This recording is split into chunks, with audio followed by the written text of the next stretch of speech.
Welcome to day 2 of Car Seat Headrest Week, the event of the summer. Let's go! Today, we're going to be reviewing 2 by Car Seat Headrest, the second album that Will released under the Car Seat Headrest name. And this album is worse than number 1. Thanks for watching. So I think there's 2 big things that start to happen in this album. One, Will is definitely toning down the experimentation that we heard in 1. The second thing that is happening is that Will's kind of starting to develop his lo-fi indie rock sound that we know of him today. Do not mistake this for a good thing, okay guys? This is not a good thing. This is a bad thing. This basically just means that this album is just a mediocre Car Seat Headrest album, and we got no time for mediocrity here, dude. This album came out a month after 1 came out. I don't know how long it took Will to make this album, but if he made it all within the span of a month, like that's pretty impressive. Although Will toned down the experimentation, we still got him reversing a lot of stems and vocals and lyrics. The lyrics on this album feel like a bit more personal at times, which is cool because that's a big factor in Will's music today. We know that Will likes to overshare in his music. This album's also half the length of 1. The trade-off is that you either get an hour of a lot of good songs and some bad songs, or you get 30 minutes of kind of mediocre songs. However, the album starts off with a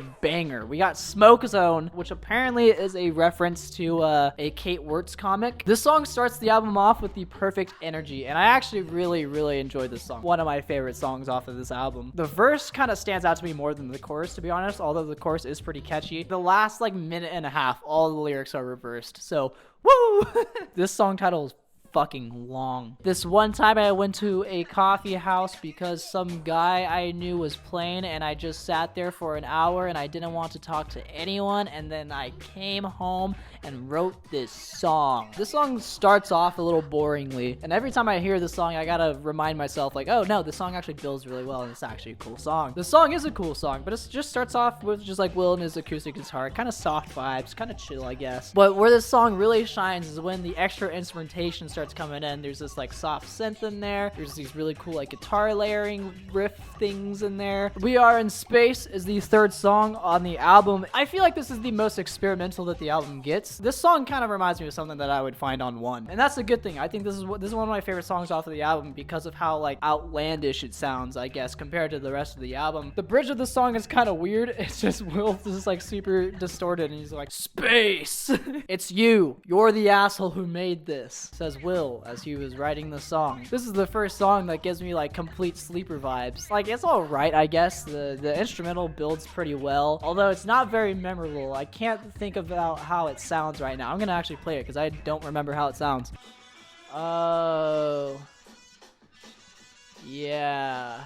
I don't like the guitar riff. That's really the main reason why I don't like the song, is because that guitar riff loops throughout the entire song, and I find it very annoying. So maybe it's you who's the asshole here, Will. Shoelaces is another pretty sleeper vibe song, pretty forgettable song here. Just kind of Will with his electric guitar. There's a little bit of layering in there in the instrumentation, especially towards the second half of the song. But there's also just a lot of repetition in the lyrics here, and it's just another very mid song. I just feel like I should mention, I understand that Will made this when he was 18. I just want to tear this album apart a little bit because I can't tear apart any other Car Seat Headrest album because they're all phenomenal. But this one sucks. So it's like, what happened here? Act suspicious. Will really predicted the Among Us trend here with this song. This song just feels like a full-on Car Seat Headrest punk rock song, dude. I think if this song was any longer, it would be so boring because it would just drag. But this song is the perfect length. It's only a minute and a half. A lot of repetition in the lyrics again. Reversible Jacket. This song is pretty sick, not gonna lie. Once again, this is a song that reminds me of something that I'd find on 1. The instrumentals is kind of built off of like reversed loops, and the song also takes samples from Big Jacket off of 1, reverses them, and then just kind of plays it throughout the song. The next song, Majestic Hotel, is pretty banger, okay? If you're gonna check out any song on this album, I think this is the song that you should check out. This is like full-on Car Seat Headrest vibes, totally 100%, dude. To me,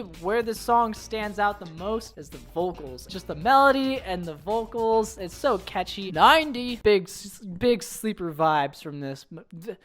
I can't even speak. I'm so tired.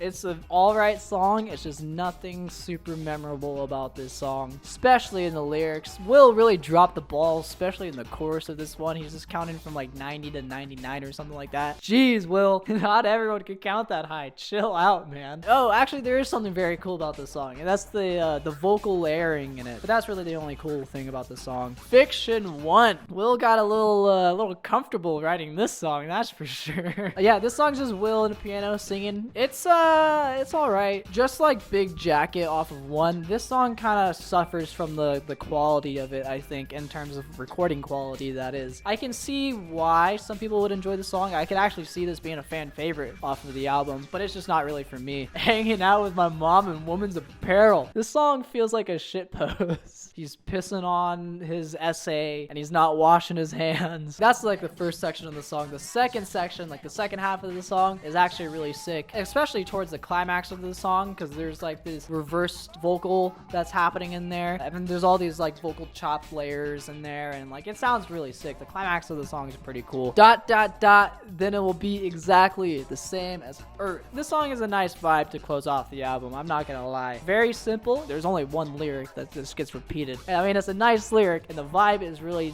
spacey and floaty. It's just an acoustic guitar in there, and there's this also like kind of more wavier electric guitar in there, I guess. And then towards the end of the song, there's like SpongeBob sounding guitar solo comes in there. This sounds pretty cool. Overall, this album does not stand out to me. I don't think I'll ever go back to this album again. What made 1 so like memorable to me was the amount of experimentation happening in there. However, I mean, that's just almost completely gone in this album. This album definitely feels more like a Car Seat Headrest album than 1 did. But like I said, that just makes it seem like it's a mediocre Car Seat Headrest album, and I don't have time for mediocrity around here. If you guys have listened to this album, then let me know what you guys think about it in the comments down below, because I'm very curious to see what you guys say about this album. Day 3 of Car Seat Headrest week happens tomorrow. We'll be reviewing 3. It's the event of the summer, baby. Tune in, subscribe so you don't miss it.